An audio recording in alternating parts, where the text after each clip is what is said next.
여기 함께 과거로 돌아온 두 자매가 있습니다. 이번 생에 동생은 저에게 부자이지만 우울하고 병적인 남편을 떠넘기고 자신은 막 파산한 명문가로 시집을 갔습니다. 언니, 이번에는 언니가 그 변태랑 살아보는 기분을 느껴볼 차례야. 그런데 그 남자가 제 품에 머리를 부비며 중얼거리는 겁니다. 여보, 나 좀 더 사랑해줘. 어라. 한 달에 3천만 원씩이나 주는데 좀 변덕스러운 게 뭐 대수라고요? 그가 뭘 잘못했나요? 눈을 뜨자마자 저는 동생 강희의 시끄러운 목소리를 들었습니다.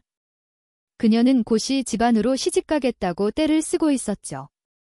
저는 그녀 역시 전생의 기억을 가지고 돌아왔다는 것을 알았습니다.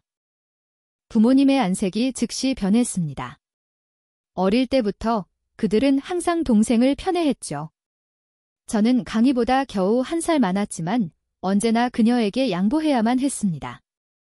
고씨 집안은 이제 막 파산했잖니? 내가 거기로 가면 고생할 거야? 언니를 보내자. 언니가 너보다 나이도 많고 더 사려 깊으니까? 부모님이 반대하자 강희는 울고불고 난리를 치며 단식 투쟁까지 하겠다고 협박했습니다. 결국 부모님은 그녀의 뜻에 따를 수밖에 없었죠. 어머니는 고개를 돌려 저를 보며 차가운 목소리로 말했습니다. 나중에는 내 동생한테 고마워해야 할 거다. 저는 조용히 고개를 끄덕였습니다. 분명 그녀가 버린 것인데 제가 왜 감사해야 하는 걸까요? 제 옆을 지나갈 때 강희는 제 귓가에 낮게 속삭였습니다. 언니. 이번에는 언니가 그 변태랑 살아보는 기분을 느껴볼 차례야. 저는 미소로 답했습니다. 그녀는 정말 고씨 집안에서의 생활이 편할 것이라고 생각하는 걸까요?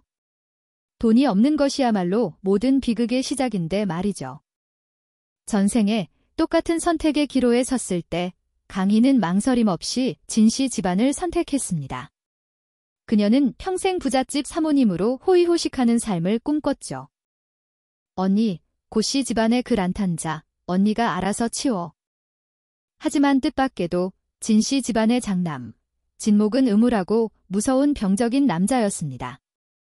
결혼식 날, 그는 그녀에게 도망칠 생각은 꿈도 꾸지 말라며 얌전히 진씨 집안의 안주인 노르디나 하라고 경고했습니다. 그 후 그녀는 그가 서재에서 자해하는 모습을 목격하기까지 했죠. 너무 놀란 강희는 도망치려 했지만 경호원에게 잡혀 집에 감금되었습니다. 결국 견디다 못한 그녀는 바람을 피우고 애인과 함께 도망쳤고 진목에게 발각되어 이혼당했습니다.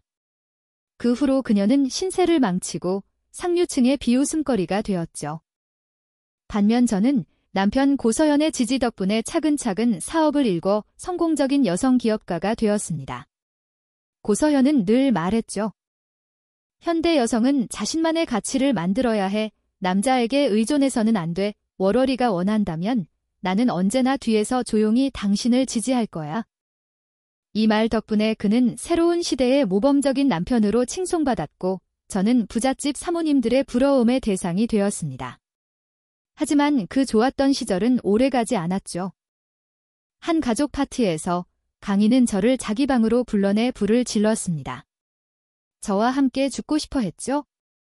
마지막 순간 그녀는 미친 듯이 제 다리를 붙잡고 질투심에 일그러진 얼굴로 소리쳤습니다. 강월. 어릴 때부터 뭐든지 내가 언니보다 잘했는데 왜 지금은 언니가 나보다 더 잘 살아. 죽더라도 언니를 끌고 갈 거야. 뜨거운 불길의 고통은 지금도 기억할 때마다 저를 소름 돋게 합니다. 이번 생에 강희의 의기양양한 모습을 보니 저는 그저 무력하게 고개를 저을 수밖에 없었습니다. 내가 없었다면 그녀가 어떻게 고씨 집안을 다시 일으켜 세울 수 있었을까요? 제 결혼식은 강희보다 하루 빨랐습니다. 요즘 그녀는 제 앞에서 고서현이 자신에게 얼마나 잘해주는지 자랑하기 바빴습니다. 매일같이 다정하게 챙겨주고 곁을 지켜준다고요. 반면 제 남편이 될 진목은 저를 한 번도 찾아오지 않았습니다. 그 말을 들을 때마다 저는 그저 미소 지을 뿐이었죠. 고씨 집안은 파산했는데 그녀에게 잘해주는 것 말고 또 뭘 할 수 있겠어요. 남자가 당신을 사랑하고 싶을 때는 당신이 하늘의 달이지만 더 이상 원하지 않을 때는 발밑의 진흙과 다를 바 없습니다. 진 씨 집안은 훨씬 현실적이었습니다. 며칠 만에 수많은 예물이 도착했죠. 제 고집에 부모님은 마지못해 예물의 일부를 제 혼수로 허락해 주셨습니다. 진 씨 집안과의 결혼은 우리 집안이 간청한 것이었습니다. 강 씨 집안의 사업을 돕기 위해서였죠. 반면 고 씨 집안과의 결혼은 단지 두 집안이 어릴 때부터 맺은 혼약 때문이었습니다. 파산하기 전 고 씨 집안은 우리와 문벌이 비슷한 명문가였지만 지금은 빈털털이었습니다. 아버지는 실리만 따진다는 비난을 받기 싫어 마지못해 혼약을 유지한 것이었죠. 결혼식 날 저는 마침내 진목을 만났습니다. 곧게 뻗은 콧날, 섬세한 금태 안경. 온몸에서 차갑고 날카로운 기운이 풍겼습니다. 아무리 봐도 자해를 일삼는 사람처럼 보이지는 않았죠. 사회가 신랑은 신부에게 키스해도 좋습니다라고 선언했을 때 저는 미처 반응하기도 전에 본능적으로 한 걸음 뒤로 물러섰습니다. 하지만 제 허리를 감싸고 있던 팔에 갑자기 힘이 들어가며 그의 가슴에 바싹 밀착되었습니다. 그의 차가운 입술이 망설임 없이 내려앉았죠. 저녁에 그는 소파에 앉아 있었습니다. 넥타이는 느슨하게 풀려 있었고 셔츠 단추는 2개쯤 열려 단단한 가슴팍이 드러났죠. 그때서야 저는 그의 몸에서 희미하게 풍기는 병적인 분위기를 느낄 수 있었습니다. 갑자기 그가 손을 뻗어 제 턱을 잡고 고개를 숙여 제 눈을 똑바로 쳐다봤습니다. 그의 눈빛이 몇 단계 어두워졌죠. 이 결혼은 너희 강씨 집안이 간청한 거야? 결혼했으니 쓸데없는 생각은 집어치워. 매달 3천만 원씩 줄 테니 넌 사람들 앞에서 완벽한 진씨 집안의 안주인 역할만 하면 돼. 다른 일은 신경 쓸 필요 없어. 나는 내 것을 넘보는 사람을 좋아하지 않아. 만약 내가 얌전히 굴지 않으면 내가 무슨 짓을 할지 장담 못해. 그의 말이 채 끝나기도 전에 저는 그의 넥타이를 세게 잡아당겨 그의 입술에 먼저 키스했습니다. 아까부터 제 시선은 그의 열린 셔츠에 머물러 있었거든요.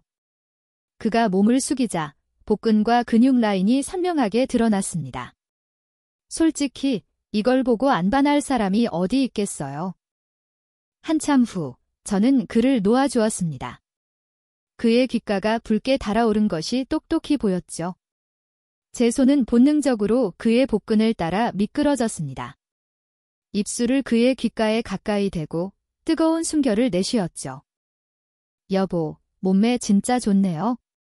말 다 했으면 다음 단계로 넘어가야 하지 않아요? 그의 몸이 살짝 떨렸습니다. 목소리가 잠겨 있었죠. 지금 뭐 하는 거야? 저는 눈썹을 치켜 올렸습니다. 아내의 권리를 행사하는 건데 안 되나요? 제 도발을 느꼈는지 진목이 희미하게 웃었습니다. 다음 순간 그는 안경을 벗어 던지고 고개를 숙여 제게 열정적으로 키스했습니다. 거부할 수 없는 지배적인 힘과 뜨거운 숨결이 느껴졌죠. 저는 녹아내릴 것만 같았습니다. 잠들기 전 저는 남녀 간의 체력 차이가 정말 크다는 것을 인정할 수밖에 없었습니다. 저는 완전히 지쳐 녹초가 되었는데 그는 아직도 힘이 넘쳐 보였으니까요. 다음 날 제가 일어났을 때는 이미 오후였습니다. 침대 옆에는 연고 한 병이 놓여 있었죠. 진목이 준비한 것이 틀림없었습니다. 그래도 양심은 좀 있네? 씻고 아래층으로 내려가 식사를 하자 집사님이 제게 보조 카드 한 장을 건넸습니다. 도련님께서 사모님께서 갖고 싶은 게 있으면 뭐든 사라고 하셨습니다. 저는 즐겁게 카드를 받았습니다. 야근하며 사업 얘기를 하지 않아도 투자자 눈치를 보지 않아도 돈을 쓸 수 있다니 정말 최고였습니다. 전생에 고서현과 결혼한 후 저는 낡은 임대 아파트로 보내졌습니다.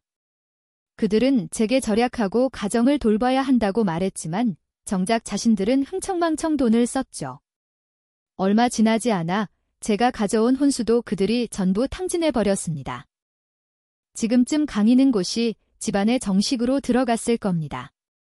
그 전에 부모님은 제게 결혼식에 참석할 필요가 없다고 하셨죠. 지금 그 집안의 늑대와 호랑이 같은 사람들을 마주하며 그녀의 기분은 어떨까요? 그렇게 생각하니 저는 더욱더 제 자금줄인 진목의 환심을 사야겠다고 다짐했습니다. 그 후 며칠 동안 그가 식사할 때면 저는 음식을 집어주었고, 그가 피곤해하면 마사지를 해주었고, 그가 목욕하고 싶어하면 즉시 뜨거운 물을 준비해 주었습니다. 처음에는 진목이 좀 어색해했죠. 이런 건 내가 알아서 할 수 있어? 어떻게 그래요? 당신이 저한테 진씨 집안의 안주인 역할을 제대로 하라고 했잖아요. 남편이 밖에서 힘들게 일하는데 아내가 당연히 잘 보살펴야죠. 사실 그렇게 많은 돈을 받고 아무것도 하지 않는 것이 저도 양심에 좀 찔렸습니다. 진목은 대답하지 않았습니다. 표정은 여전히 무심했지만 저는 그의 입꼬리가 순간 살짝 올라가는 것을 보았습니다. 저는 종종 그의 회사에 점심을 가져다 주었습니다. 전생에 여성기업가가 된 후에야 왜 10명의 재벌 총수 중 9명이 위장병을 앓는지 이해할 수 있었죠. 그들은 정말 밥 먹을 시간도 없이 바빴거든요. 진목의 사무실에서 저는 깊게 파인 브이넥 셔츠를 입은 한 여비서를 보았습니다. 그녀의 시선은 거의 꿀이 떨어질 듯이 그에게 고정되어 있었죠. 식사 중에 저는 아무렇지 않은 척 말했습니다. 당신 비서 정말 예쁘네요. 몸매도 좋고. 진목은 즉시 제 의도를 알아차렸습니다. 저를 쳐다보지도 않고 무심하게 대답했죠. 쓸데없는 소리 하지 마. 저는 몰래 그를 째려봤습니다. 하지만 다음번에 제가 회사에 갔을 때 그의 옆에는 남자 비서로 바뀌어 있었습니다. 듣자 하니 그 여비서는 다른 부서로 발령받아 다른 부장의 비서가 되었다고 하더군요. 좋아. 알고 보니 겉은 차갑고 속은 무른 남자였군. 저는 원래 진목과의 관계가 점점 더 좋아질 것이라고 생각했습니다. 하지만 뜻밖에도 그가 갑자기 저를 피하기 시작했습니다. 매일 밤 그는 업무를 핑계로 서재에서 잠을 잤고 예전에는 아침이라도 같이 먹었는데 이제는 거의 얼굴을 볼 수 없었죠. 아무리 둔한 저라도 그가 일부러 저를 피하고 있다는 것을 알 수 있었습니다. 오늘 저는 집에서 그가 돌아오기를 기다렸다가 확실하게 물어볼 작정이었습니다. 하지만 친구에게서 애프터눈 티를 마시자는 초대를 받았죠. 그곳에 가니 강의도 와 있었습니다. 예전에 그녀는 항상 반짝이는 보석으로 치장하고 다녔지만 오늘은 아무것도 없었습니다. 손에 든 가방도 작년 모델이었죠. 곧이 집안에서 그녀가 꽤 많은 돈을 썼나 봅니다. 하지만 겉으로는 아무 일 없는 듯 활짝 웃고 있었죠. 단지 제가 온통 한정판으로 치장한 것을 보자 그녀의 눈빛이 순간 흔들렸다가 곧 평정을 되찾았습니다. 누군가 그녀에게 언제쯤 아이를 낳을 계획이냐고 묻자 그녀의 얼굴에 미소가 굳어졌습니다. 남편이 아직 급하지 않대요.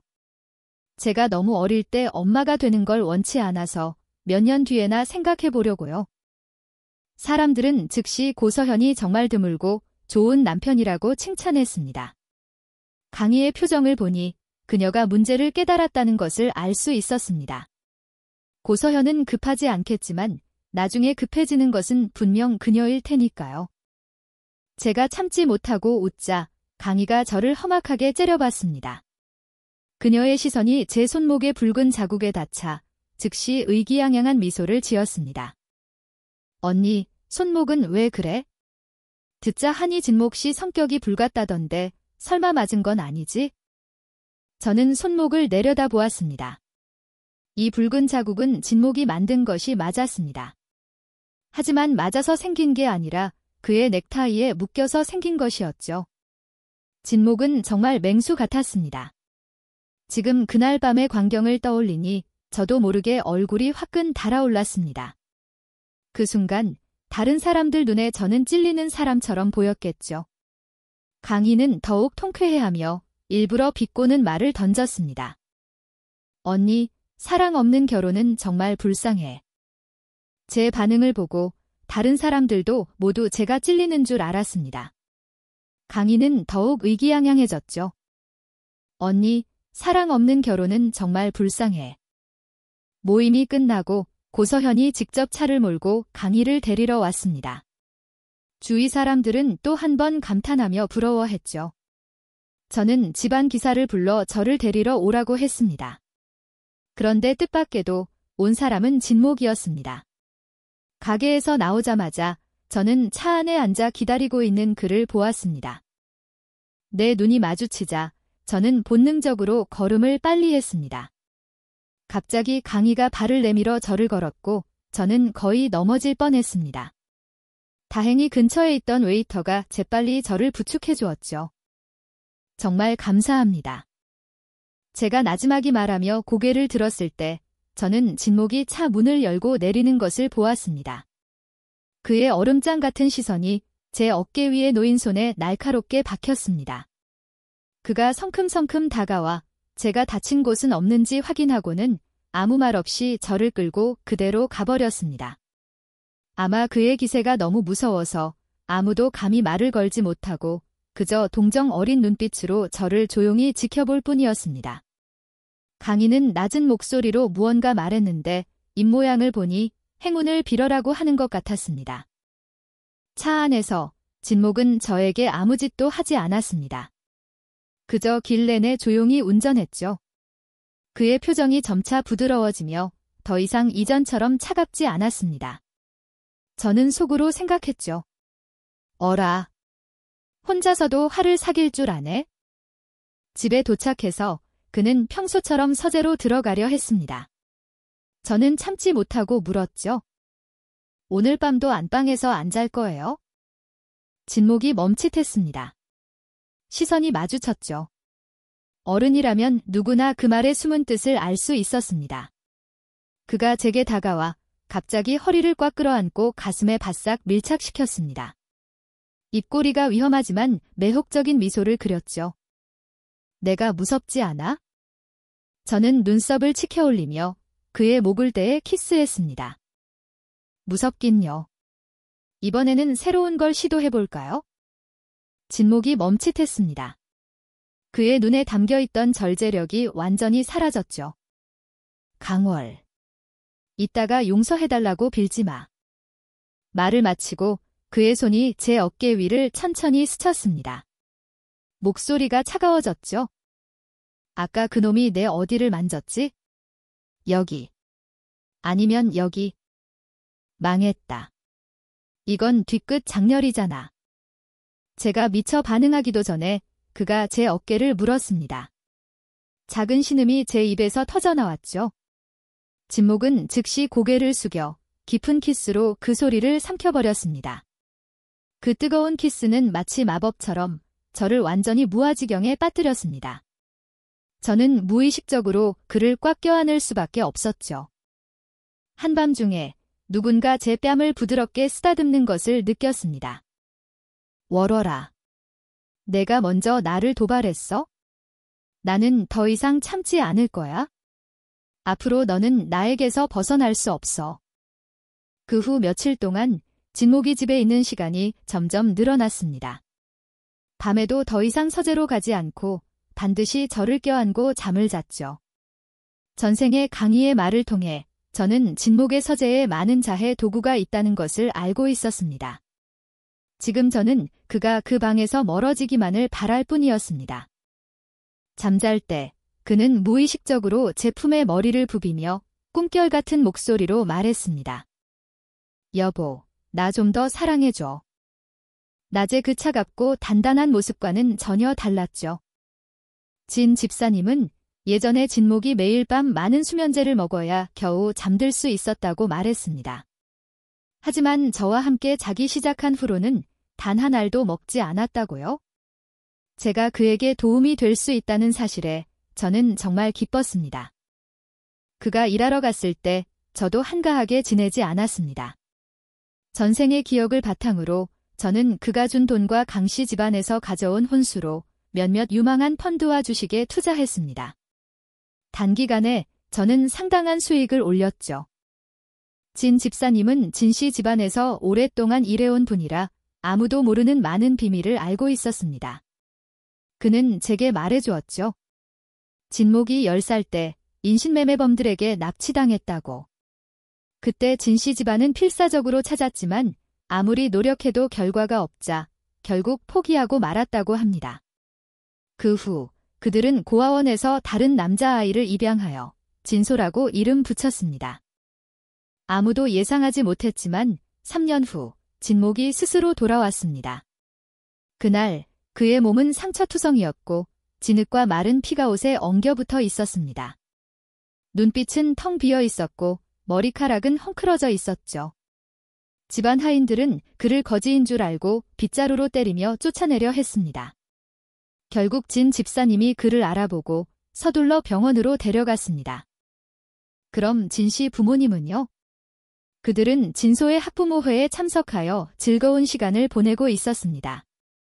친아들이 돌아왔다는 소식을 듣고도 그들은 즉시 달려와 보살피기는커녕 진소에게 가서 그를 안심시켰습니다. 걱정 마라. 내 형이 돌아와도 엄마 아빠 마음속 내 자리는 변하지 않을 거란다. 그들에게는 진소가 완벽한 아들이었으니까요. 그 모든 말을 진목은 병실에서 다 들었습니다. 돌아온 후 그는 더 이상 예전의 밝은 아이가 아니었습니다. 그는 마음의 문을 닫고 조용하고 차가운 아이가 되었죠. 그 3년 동안 그가 어떻게 살았는지 아무도 몰랐습니다. 그의 부모님은 아들을 심리상담에 데려가는 대신 아이가 변했다며 예전처럼 자기들과 친하지 않고 진소처럼 자기들을 기쁘게 해주지 않는다고 탓하기만 했습니다. 그 후 그들은 모든 사랑을 양아들에게 쏟아부었죠. 학교에서 진소는 친구들을 데리고 와 그를 비웃었습니다. 그가 침묵하자 그들은 더욱 기세등등하게 그를 괴롭혔죠. 진소는 항상 교묘하게 오해를 만들어 모두가 자기가 진씨 집안의 친아들이고 진목은 입양된 아이라고 생각하게 만들었습니다. 결국 진목은 더 이상 참지 못하고 자기를 괴롭히던 놈들을 전부 때려눕혔습니다. 심지어 진소의 머리를 깨뜨려 피를 흘리게 했죠. 그때 진 부인은 아무런 설명도 듣지 않고 모든 사람 앞에서 친아들의 뺨을 때렸습니다. 그날 이후로 모두가 잘못은 진목에게 있다고 믿게 되었습니다. 아무도 그와 친구가 되려 하지 않았고 동시에 아무도 감히 그를 건드리지 못하게 되었죠. 진 집사님은 거기까지 이야기하며 눈시울을 붉혔습니다. 저는 도련님을 어릴 때부터 봐왔습니다. 그 마음속의 고통은 아무도 이해하지 못할 겁니다. 그래서 그가 진씨 집안을 떠나기로 결심했을 때 저도 망설임 없이 따라 나섰습니다. 단지 그가 혼자가 아니기를 바랐을 뿐입니다. 저는 부드럽게 그의 등을 토닥이며 위로했습니다. 집사님, 걱정 마세요. 앞으로 제가 오빠를 잘 보살필게요. 그런 부모님이라면 미련 가질 것도 없죠. 앞으로는 연을 끊는 게 좋겠어요. 뜻밖에도 며칠 후 진 부인에게서 전화가 걸려왔습니다. 그때 저와 진목은 저녁 식사를 하고 있었죠. 그가 전화를 받자 수화기 너머로 어머니의 차가운 목소리가 들려왔습니다. 내일 아내 데리고 집에 와서 밥 먹어라. 그는 거절하려 했지만 그들은 아주 중요한 할 이야기가 있다고 했습니다. 결국 우리는 가기로 결정했습니다. 문을 열고 들어서자마자 세 사람이 소파에 앉아 즐겁게 대화하는 모습이 보였습니다. 하지만 우리를 보자 진씨 부부의 미소는 즉시 사라졌죠. 오직 진소만이 평소처럼 열정적으로 제게 인사하며 요즘 더 예뻐졌다고 칭찬했습니다. 저는 희미하게 미소 지으며 고개를 끄덕였습니다. 몇 마디 대화를 나눈 후 저는 진소가 정말 대단한 사람이라는 것을 깨달았습니다. 입으로는 온통 따뜻하고 달콤한 말을 하면서도 눈빛에는 계산과 위선이 가득했죠. 그는 분명 저를 자기 편으로 끌어들여 저와 진목을 이간질하려 했습니다. 그는 가끔씩 일부러 이마에 흉터를 드러내며 마치 진목이 폭력적인 사람이라 언젠가는 제게도 손을 댈지 모른다고 암시하는 듯 했습니다. 저는 참지 못하고 차갑게 웃었습니다. 남자가 작정하고 연기하면 여자도 당해낼 재간이 없겠더군요. 저는 웃으며 받아쳤습니다. 그럴 리가요? 우리 남편은 쓰레기 같은 놈들만 때리거든요. 그 말이 끝나자 거실은 얼음장처럼 조용해졌습니다. 진소의 얼굴에서 미소가 굳어졌고 그는 어색하게 자리를 피했습니다.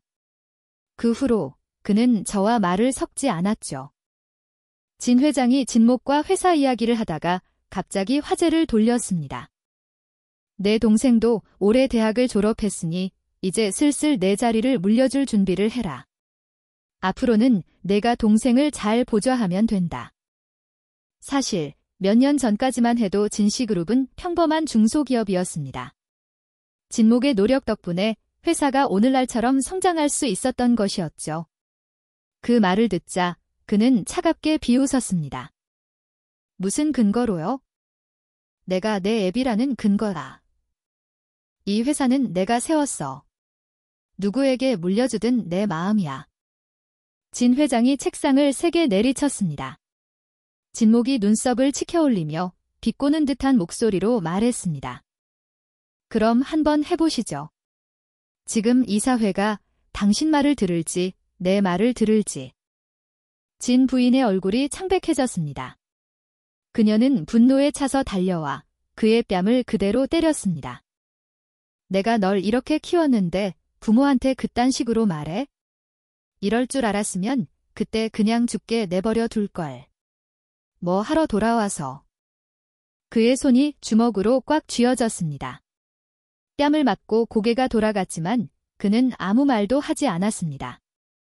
결국 식사는 하지도 못하고 그는 저를 끌고 그 집을 떠났습니다.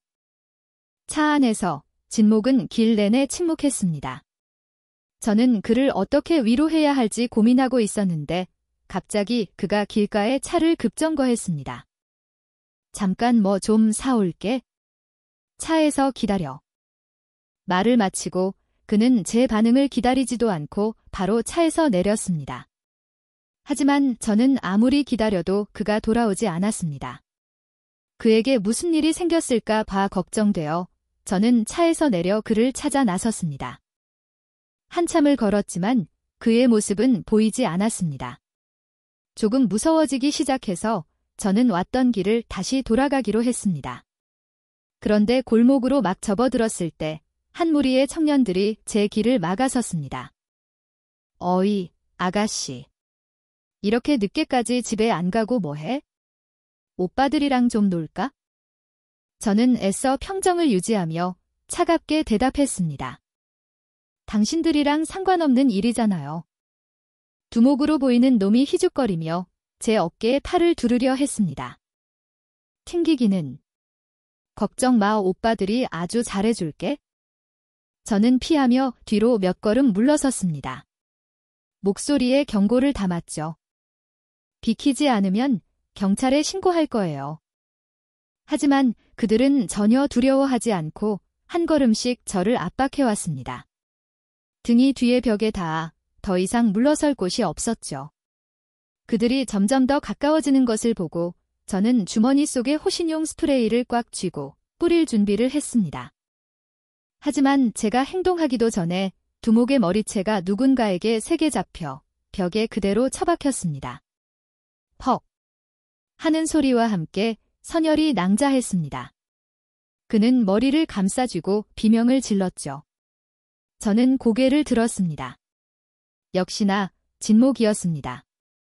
그의 눈은 붉게 충혈되어 살기로 가득 차 있었습니다. 그들이 반응할 틈도 없이 그는 달려들어 한 명씩 쓰러뜨렸습니다. 그의 주먹은 너무나도 강력해서 손이 피로 물들 정도였죠. 결국 그들은 울면서 기어가 혼비백산하여 도망쳤습니다. 진목이 저를 돌아보았습니다. 제가 멍하니 서 있는 것을 보고 그의 눈에 조롱의 빛이 스쳤습니다. 무서워. 그러고는 저를 품에 꽉 껴안았습니다. 그의 목소리는 절대적인 소유욕을 담고 있었죠. 무서워도 나를 떠날 생각은 꿈도 꾸지 마. 이 세상 끝까지 너는 내 것일 수밖에 없어. 저는 점차 평정을 되찾고 팔을 뻗어 그를 안았습니다. 안 무서워요. 하지만 그놈들을 때렸으니까 나를 때리면 안 돼요. 그의 몸이 굳어졌습니다. 제 목에 머리를 부비며 그가 나지막이 웃었습니다. 바보. 바로 그때 제 배에서 꼬르륵 소리가 났습니다. 어쩔 수 없었죠? 저녁도 아직 못 먹었는데 그의 상태는 이제 많이 나아져 보였습니다. 그는 제 손을 잡고 맛있는 저녁을 사주러 저를 이끌었습니다. 나중에 저는 그의 손에 새로운 상처 몇 개가 더 생긴 것을 발견했습니다. 저는 그날 그가 떠난 것이 물건을 사기 위해서가 아니라 스스로를 상처 입힐 곳을 찾기 위해서였다는 것을 알았습니다. 그는 제가 자신의 약한 모습을 보는 것을 원치 않았던 것입니다. 그는 이제 죽고 싶어 하지는 않았지만 감정이 극에 달할 때면 여전히 자해를 참지 못했습니다. 그는 항상 작은 칼을 몸에 지니고 다녔고 발작이 오면 피부를 그어 해소하곤 했습니다. 그의 심리 상담사는 이것이 극도의 자기 혐오의 징후라고 말했습니다. 저는 그 칼을 가져가 그에게 말했습니다. 앞으로 또 발작이 오면 나를 피하지 마요. 우리 같이 마주해요. 그는 잠시 침묵하다가 고개를 끄덕였습니다. 그 후 며칠 동안 진 씨 부모님은 몇 번 더 전화를 걸어 우리를 집으로 불렀지만 우리는 매번 거절했습니다. 뜻밖에도 며칠 후 제 부모님이 예고도 없이 찾아왔습니다. 그것도 강희를 데리고요. 부모님은 제가 폭행당했다는 소문을 듣고 걱정돼서 왔다고 했습니다. 저는 속으로 차갑게 웃었습니다. 정말 걱정했다면 소문을 듣자마자 달려왔어야 하는 거 아닌가요? 역시나 몇 마디 인사치레 후 그들은 금세 본색을 드러냈습니다. 강희가 돈을 빌리러 온 것이었죠. 시간을 계산해보니 그녀가 고씨 집안에 시집갈 때 가져간 돈은 이미 그 가족들이 전부 써버린 것이 틀림없었습니다.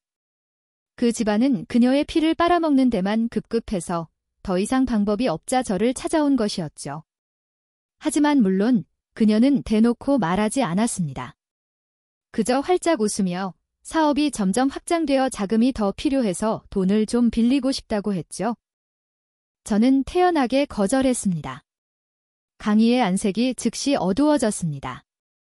언니는 돈도 많으면서 어차피 쓸 기회도 없잖아. 남편이 밖에도 못 나가게 하는데 나한테 빌려주는 게 낫지? 나중에 내가 성공한 여성 기업가가 될 텐데. 그녀가 눈을 가늘게 뜨고 아기에 찬 어조로 말했습니다. 언니, 잊지 마. 나중에 남편이 미쳐 날뛰면 언니는 친정에 기댈 수밖에 없을 거야. 설마 지금 우리랑 연을 끊겠다는 건 아니지? 저는 웃음을 터뜨렸습니다. 목소리는 가볍지만 비아냥거림이 가득했죠. 연을 끊어. 너 아직도 체면이라는 게 남아있었어? 나는 내가 진작에 버린 줄 알았는데.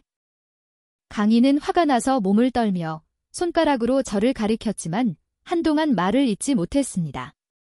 아버지는 안색이 어두워지며 차가운 목소리로 말했습니다. 강월. 이제 부모 말도 안 듣겠다는 거냐? 저는 입꼬리를 올리며 평온하지만 단호한 어조로 말했습니다. 죄송하지만 오래전부터 듣고 싶지 않았어요.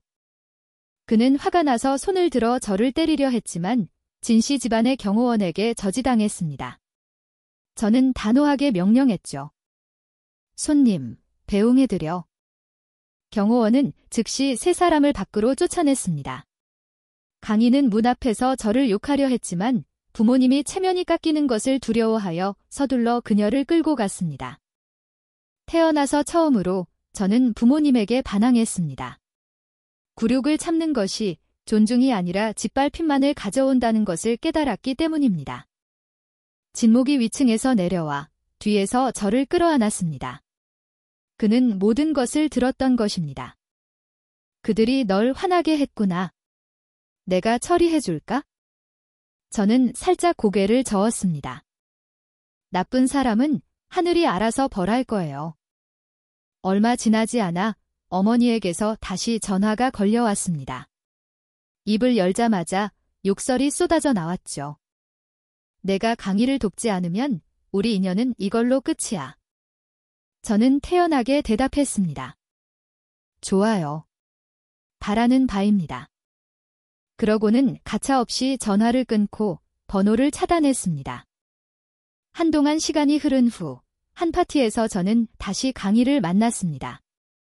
그녀는 꽤 화사해 보였고 저를 보자 미소가 더욱 오만해졌죠. 언니, 내가 도움 안 받아도 성공할 줄 알았지?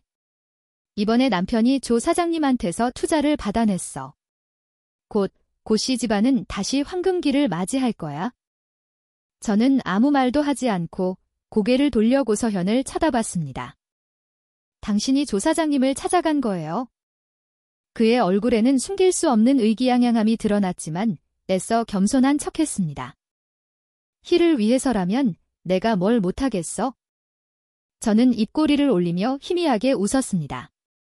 어떤 사람들은 너무 오랫동안 위선을 떨어서 자기 자신이 정말 그렇게 좋은 사람이라고 믿게 되는 모양입니다. 고서현이 강희의 손을 잡고 떠났습니다. 조 사장님이 저쪽에 계시네. 우리 가서 감사 인사 좀 드리자. 떠나기 전에 강희는 일부러 저를 도전적인 눈빛으로 쳐다보며 낮은 목소리로 말했습니다. 언니가 할 수 있는 건 나도 다 할 수 있어? 저는 조용히 그녀를 지켜볼 뿐이었습니다. 마음속으로 생각했죠. 전생에 저도 조 사장님에게서 투자를 받았습니다. 하지만 그때 저는 이미 고서현이 어떤 인간인지 잘 알고 있었죠. 그는 그렇게 큰 투자를 받아낼 능력이 없었습니다. 그래서 저는 미리 대비해두었습니다. 세상에 공짜 점심은 없고 때로는 그 대가가 우리가 감당할 수 없는 것이기 때문입니다. 진목이 다가와 제 손을 잡았습니다. 그의 눈빛은 걱정으로 가득했죠. 왜 그래? 저는 살짝 고개를 저으며 미소 지었습니다.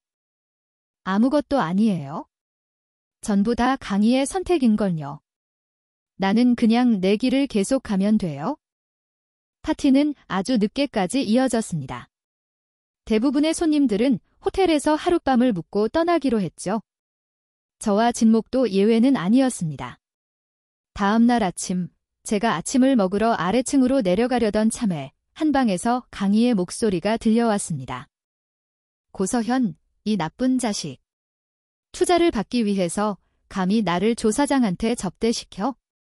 내가 무능해서 내 아내까지 다른 사람한테 바치는 거잖아. 너 남자 맞아?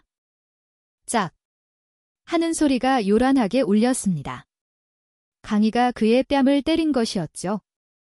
하지만 즉시 고서현도 손을 휘둘러 그녀를 때려 바닥에 넘어뜨렸습니다. 그는 차갑게 웃었죠. 그럼 내가 생각하기에 그 사람이 너한테 왜 투자했겠어? 내가 돈 못 빌려왔잖아. 다른 방법이 있었으면 내가 이러고 싶었겠냐고? 얌전히 입 다물고 있는 게 좋을 거야. 그 사람이 내 사진 많이 가지고 있거든. 만약 유출되면 나도 널 도와줄 수 없어. 말을 마치고 그는 몸을 돌려 떠났습니다. 절망에 빠진 강희만이 바닥에 주저앉아 있었죠. 그때 그녀가 고개를 들어 저를 보았습니다. 그녀의 눈빛은 증오로 가득했죠. 그녀는 달려들어 저를 붙잡으려 했습니다. 언니가 이럴 줄 알면서 왜 나한테 미리 경고 안 해줬어? 저는 침착하게 피하며 무심한 어조로 말했습니다. 이건 내 선택 아니었어? 강희가 바닥에 쓰러지며 갑자기 웃음을 터뜨렸습니다. 그럼 전생에 언니도 나랑 똑같은 일을 당한 거지? 언니도 나처럼 더러운 년이야. 누가 누구보다 더 고상하다고 할 수 있겠어? 우리 둘 다 더러워. 더럽다고. 그녀는 계속해서 반복했습니다. 마치 저를 자기와 같은 진흙탕으로 끌어내려야만 마음이 편안해지는 것처럼요. 하지만 다음 순간 제 대답은 그녀를 완전히 무너뜨렸습니다. 나는 아니야. 강희는 눈을 크게 뜨고 믿을 수 없다는 듯 저를 쳐다봤습니다. 말도 안 돼. 그런 상황에서 너 같은 여자가 어떻게 벗어날 수 있었겠어? 저는 희미하게 웃었습니다. 나는 그들보다 더 잔인했거든. 전생에 고서현은 저를 술에 취하게 만들어 조 사장의 방으로 데려갔습니다. 하지만 그들은 몰랐죠. 제 주량은 수많은 접대 자리에서 단련되었고 저는 전혀 취하지 않았다는 것을. 게다가 저는 처음부터 그를 경계하고 있었습니다. 방에 들어서자마자 저는 휴대폰 녹음 기능을 켰죠. 조 사장이 저를 덮치려 했을 때 저는 격렬하게 저항했습니다. 고서현은 문 바로 앞에 서 있었지만 팔짱을 낀 채 지켜보기만 했죠. 조 사장은 제가 이미 자기 손안의 먹잇감이라고 생각하고 더 이상 거리낌 없이 더러운 말을 짓거렸습니다. 저는 망설임 없이 테이블 위에 술병을 집어 그의 머리를 세게 내리쳤습니다. 유리가 산산조각 났고 저는 날카로운 유리 조각을 그의 목에 겨누며 차가운 목소리로 말했습니다. 한 걸음만 더 다가오면 여기서 바로 죽여버릴 거야. 내가 날 죽이면 내 인생도 끝이야. 조 사장이 위협했습니다. 저는 비웃었습니다. 그럼 같이 죽지, 뭐. 그 순간 저는 그의 눈에서 공포를 똑똑히 보았습니다. 그는 자기 목숨을 걸고 도박할 용기가 없었고 결국 저를 보내주었습니다. 그럼 저는 왜 그를 의심하면서도 낯선 남자의 방으로 따라 들어갔을까요? 저는 그 투자가 필요했습니다. 조 사장의 약점을 잡아 그를 압박하여 돈을 받아내야만 했죠. 그때 저는 더 이상 물러설 곳이 없었습니다. 제 목숨을 건 도박이었고 저는 이겼습니다. 녹음 파일 덕분에 저는 조 사장을 협박하여 결국 투자를 받아냈고 제 사업도 그때부터 점차 궤도에 오르기 시작했습니다. 강희는 떠날 용기도 벗어날 방법도 없었습니다. 그래서 그녀는 계속해서 협박당하고 다른 사람에게 약점을 잡힐 수밖에 없었죠.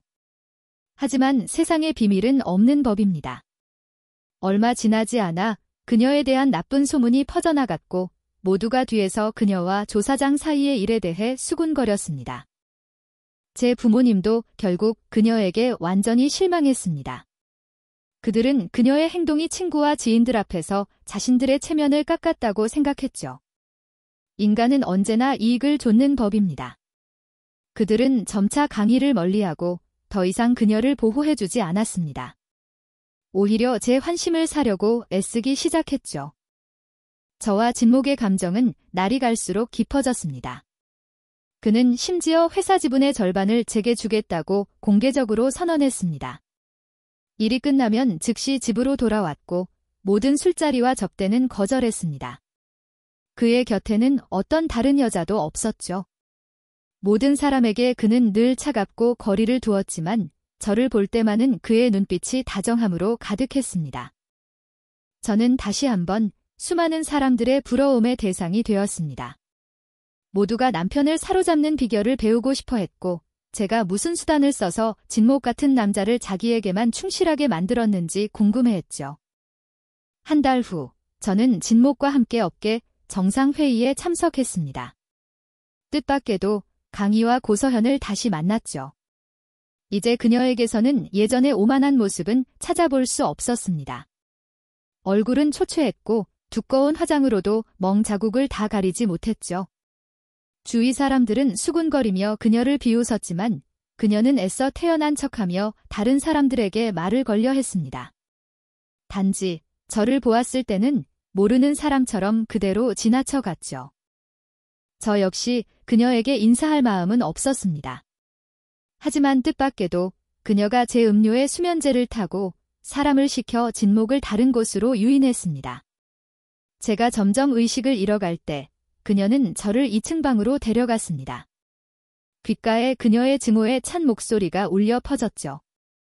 강월, 나를 원망하지 마. 왜 두 생에 모두 모든 좋은 것은 언니 차지가 되고 모든 고통은 내가 짊어져야 하는 거야? 조 사장이 말했어. 내가 그가 언니를 갖도록 도와주면 나를 놓아주겠다고. 언니, 얌전히 한숨 자. 멀지 않을 거야. 말을 마치고 그녀는 저를 침대에 눕히고는 황급히 떠났습니다. 저는 힘겹게 눈을 떴습니다. 뚱뚱한 그림자 하나가 다가오고 있었죠. 조 사장이었습니다. 그가 역겨운 미소를 지으며 한 걸음씩 다가왔습니다. 저는 주머니를 더듬어 작은 단도를 찾아냈습니다. 예전에 진목이 자해할 때 쓰던 바로 그 칼이었죠. 조사장이 제게 거의 닿으려던 순간 저는 남아있던 마지막 정신력을 쥐어짜내 그의 손등을 세게 찔렀습니다. 아! 그가 손을 감싸쥐고 비명을 질렀습니다. 피가 뚝뚝 떨어졌죠. 그가 눈을 부릅뜨고 분노에 차서 으르렁거렸습니다. 이 미친년이. 내가 왜 칼을 가지고 있어? 저는 비틀거리며 칼로 제 팔을 그었습니다. 고통이 저를 조금이나마 깨어있게 해주었죠. 그러고는 모든 것을 내던지고 미친 듯이 밖으로 뛰쳐나갔습니다. 얼마 가지 못해 누군가에게 꽉 껴안겼습니다. 반사적으로 몸부림쳤지만 곧 익숙한 목소리가 들려왔습니다. 월월아, 나야. 저는 고개를 들어 걱정 가득한 진목의 눈빛을 보았습니다. 그제야 안심하고 정신을 잃었죠? 깨어났을 때 저는 병원에 있었습니다. 진목은 침대 옆에서 제 손을 꽉 잡은 채 잠들어 있었습니다. 단 1초도 놓지 않은 듯했죠. 제가 살짝 움직이자 그는 즉시 잠에서 깨어 서둘러 간호사를 부르러 갔습니다. 간호사의 설명을 듣고 그는 조심스럽게 제게 약을 먹여주고는 저를 품에 꽉 껴안고 놓아주지 않았습니다. 저는 그의 머리를 쓰다듬으며 낮은 목소리로 안심시켰습니다. 걱정 마요. 나 괜찮아요. 그의 목소리가 억눌린 분노로 잠겨 있었습니다. 그놈이 너를 건드리려 했다는 생각만 하면 그놈 손을 잘라버리고 싶어. 저는 웃음을 터뜨리며 일부러 장난을 쳤습니다. 그럼 당신 말대로라면 앞으로 어떤 남자도 나를 만지면 안 되겠네요. 그가 진지하게 고개를 끄덕였습니다. 당연하지. 월월이는 내 거야. 오직 나만의 것이라고. 말을 마치고 진목은 팔에 힘을 주어 저를 더욱 꽉 껴안았습니다. 저는 문득 무언가 생각나 일부러 그를 놀렸습니다. 하지만 회의 때 당신도 다른 여자들이랑 악수했잖아요. 그럼 나도 화내야 하는 거 아니에요? 처음에는 농담으로 한 말이었는데 뜻밖에도 그가 진지하게 고개를 끄덕였습니다. 그것도 그렇지. 그럼 월월아. 내 손을 잘라. 버리라고 생각해. 말을 마치고 그는 정말로 칼을 제 앞에 내밀었습니다. 제가 아무런 움직임도 없자 그의 눈에 갑자기 서운함이 어렸습니다. 월월아 안 자를 거야? 혹시 나를 좋아하지 않아서 내가 다른 사람을 만져도 아무렇지 않은 거야? 저는 웃어야 할지 울어야 할지 모른 채 고개를 저으며 한숨을 쉬었습니다. 이 미친 사람. 다음 날 저는 경호원에게서 이야기를 들었습니다. 제가 사라진 것을 알고 진목이 미친 듯이 저를 찾아다녔다고 합니다. 회의를 거의 취소시킬 뻔할 정도로 난리를 쳤다고요. 마침내 2층 방에서 저를 찾았을 때 강의가 막으려 했지만 그가 바로 걷어차 버렸다고 합니다. 저를 병원으로 옮긴 후 그는 경호원에게 세 사람 모두에게 평생 잊지 못할 교훈을 주라고 명령했습니다. 회의 주최 측이 나서서 말리지 않았다면 일이 훨씬 더 심각해졌을 거라고요. 강희도 저와 같은 병원에 입원했습니다. 회복한 후 저는 그녀의 병실에 한번 들렀습니다. 그녀는 침대에 누워 일어나지도 못하고 증오의 찬 눈빛으로 저를 쳐다보았습니다. 지금 내 꼴을 보니 기분이 아주 좋겠네, 언니? 저는 침착하게 맞은편 의자에 앉았습니다.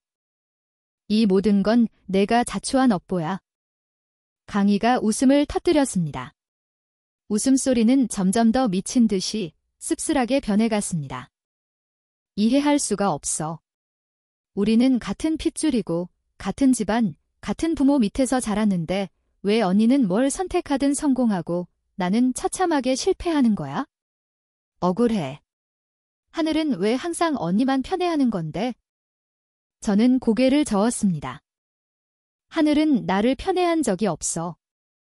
처음부터 내가 길을 잘못 들었을 뿐이야. 중요한 건 무엇을 선택하느냐가 아니라 그 선택을 하는 사람이야. 언니는 내가 언니만큼 용감하지 않다고 말하고 싶은 거겠지? 강희가 차갑게 웃었습니다. 저는 낮은 목소리로 말했습니다.